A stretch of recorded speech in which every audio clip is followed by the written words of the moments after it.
Hey, this is Kirk Walden, and welcome to Coffee with Kirk on the Pregnancy Help Podcast. Great to be with you, and today we've got a funky title, so I'm going to have to explain it a little bit. It's called Closing the Windows, Seeing Our Neighbors. Kind of backwards, but of course, in Jesus' ministry, he tended to do everything upside down, so I hope this is in keeping with that idea. But here's the thing. I'm going to talk about me for just a second, then we're going to relate it to the center. But in my life, I have a problem with open windows. Windows on my computer. And because I can have so many open windows on my computer, I fail to get stuff done. When I talk about open windows, I'm thinking about tabs on my drive where I've got 7 or 8 websites or ideas floating out there that I'm looking at. And I've got all these windows and I'm working on a project. And these open windows have nothing to do with the project. And so they distract me. I think, I need to check this. I wonder if somebody has commented on that post or whatever it is. And I get myself totally off track and I miss the important stuff that is right in front of me. And it's the same thing with the rest of my computer. I've got spreadsheets open. I got Word files open. And I have decided over the last not too long, I decided, you know what? If it's not something I'm working on, I'm going to close that window so that I can see the project in front of me more clearly. Well, it's the same thing in life.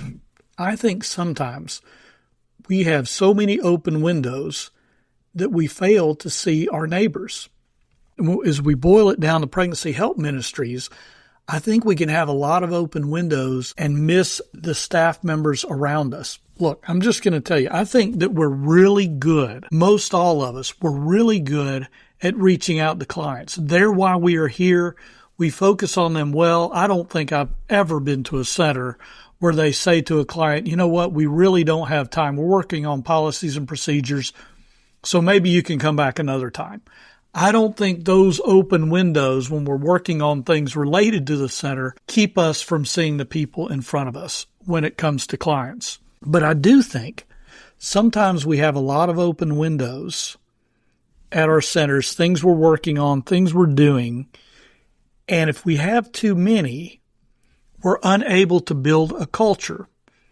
Because this podcast, it may sound like it a little bit. It's not about time management, but it's about culture cultivation in our ministry. Because we're going to talk about all the things we do in our ministry and how some of those things can keep us from building a culture, those open windows out there. Let me start with a couple of biblical examples of people who had maybe too many open windows. Maybe not, but I'm just going to throw this out there. One is Jesus' story in Matthew 25, I believe it is, about when the Son of Man comes in his glory and he separates the sheep from the goats. I won't go through the whole story. I think we've talked about it on another podcast. You may go find it. But there is this moment when there is a judgment time and Jesus separates the sheep from the goats. And the sheep, as you know, are those people who, when there was a person hurting, in prison, hungry, thirsty, any of these things, these sheep paid attention. They spent the time with the hurting person. And because of this, Jesus says, you welcomed me and you are going to spend time with me. You're going to get glorious rewards for this. And the sheep say, we didn't even notice. And Jesus says, look, when you did it for the least of these, you did it unto me. Well, at the same time, there are the goats sitting here watching all of this take place, and he tells them that they're going to undergo judgment, and then they go, wait a minute, when did we see you hungry or thirsty or a stranger or naked or sick or in prison and did not minister to you? And Jesus says to them, truly I say to you, as you did not do it to one of the least of these, you did not do it to me. What's fascinating about this, to me anyway, is that the sheep and the goats are standing there together, and both of them are shocked at what Jesus has to say to them. The sheep, because they did good and didn't even realize it, they had just noticed the people who were hurting, the people who needed something. Jesus says, look, you saw them, you ministered to them, and you get great reward. At the same time, the goats are watching this and they're probably thinking they're going to get something good. But then they realize that they had missed all of these opportunities. And because they did, they get this judgment. And I do believe they're really surprised. They're thinking, I believe, this is just my thought, I think they were thinking all along, I'm doing all the right things. I've got my policies and procedures correct. I'm going to the synagogue each week. I'm doing those things that are necessary to be a good follower of Jesus. I'm doing all of it. And Jesus goes, but you missed the most important stuff. And that was the person right in front of you that you overlooked because, and again, this is just my thought, but I think it's possible that it's because we were doing all the right things, but just simply missed the person right in front of us. And again, I don't think our issue at our ministries is that person who comes in the door who's needing us. It's very clear. She is hungry. She is thirsty. She is without relationship, and she is struggling for something, and we pour into her, and I think that's great. We're doing those things, and we should. It's why we exist as a ministry. But I believe that sometimes we miss what we need to do in terms of building the culture of our center because we miss each other if we're not careful, because we're doing all the right stuff. And I'll go back to another story of the Good Samaritan. You've heard it. You've heard me talk about it on this podcast. If you listen to many of them, me and Jen just wrote a book called Saving Samaria. And of course, this story is a key part of that book. But there is this moment when the two men walk by the wounded man, a priest and a Levite. And I wonder, I don't know that these were just mean people who did not care about a hurting person. That may be the case. But I'll just throw this out there as a question. What if it is possible that the priest who walked by the wounded man and the Levite who were walking past the wounded man were so focused on the next thing that they were supposed to do, the next job that they needed to get done? Perhaps they were going to a synagogue. Perhaps the priest was going to share a message with a group of people. Perhaps the Levite had duties to attend to as he was the liaison between the priest and the people. Maybe there were duties caught up on their list that they had to take care of. And yet on the way, they missed a wounded man. And I'm just going to tell you, I've missed that person many times. And so I'm speaking to me today. I hope this isn't just a catharsis for me, but it's good for all of us. But I do recall many years ago, and I may have told this story on the podcast, I don't know, but we had a building that we were in, and we needed to either buy the building or we were going to have to leave the building. And we had a week in order to raise a $70,000 down payment for this building that we were in. Well, a lot of years ago, because $70,000, it'd probably have to get a lot bigger down payment. But I had a week.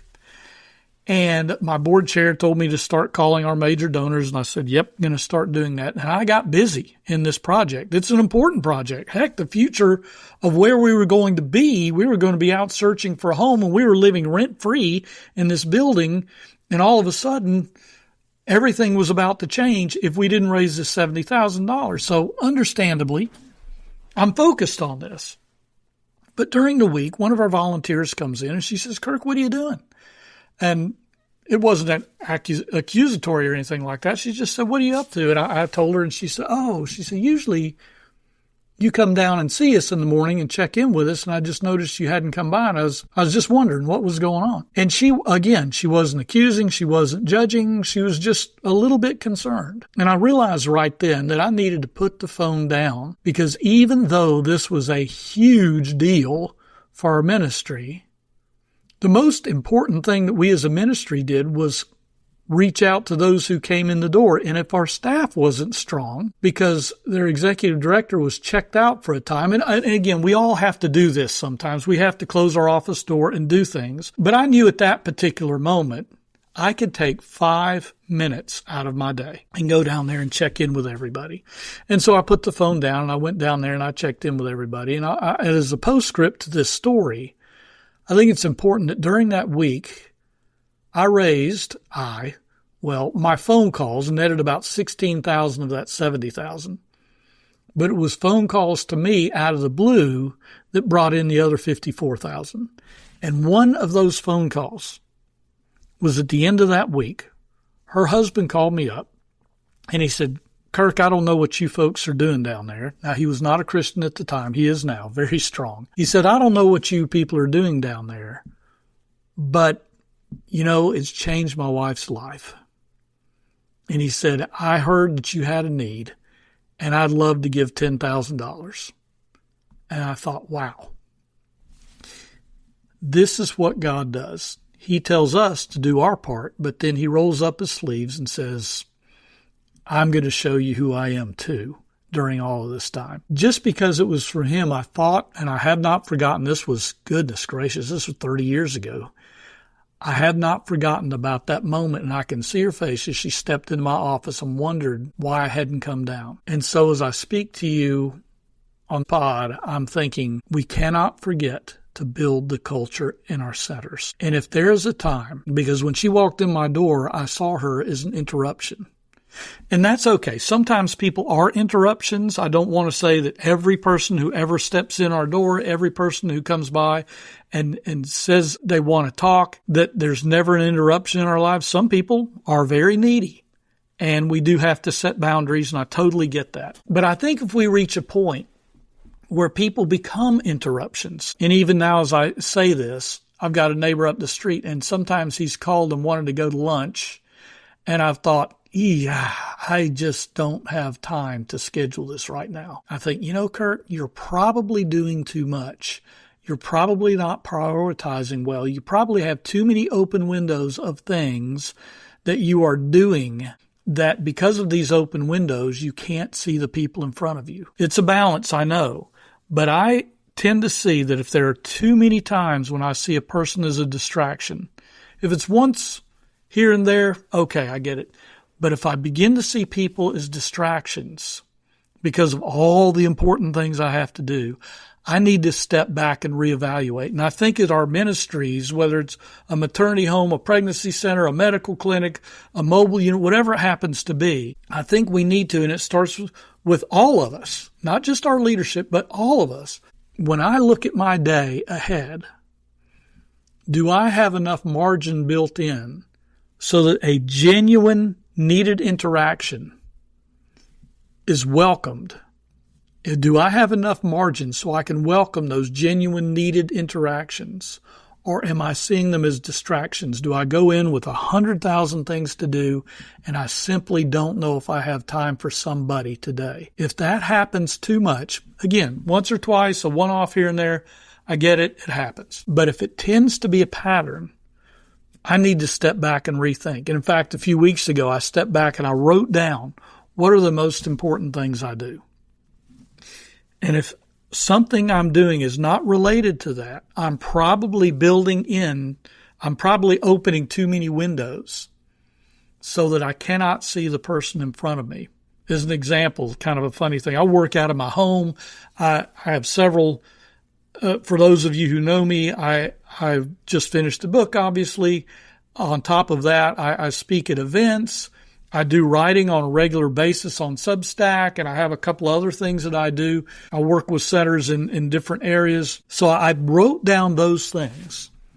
And then I thought, okay, what do I do that's not directly related to those things? Because those are the things, those are those open windows that keep me from seeing people. And my example today, as I speak to you this afternoon, my son, he needs to get a good belt. Of all things, he needs a really good belt because of some pants that he wears, because he's a student assistant for the basketball team, and he just needs a good fitting belt. He's got a thin waist. He's got his dad's 16-year-old thin waist. I don't have that problem anymore, but I did, and I get it. And I need to make sure that I don't rush him out and we grab the first belt. I need to make sure there's enough time scheduled into my day so that this takes priority.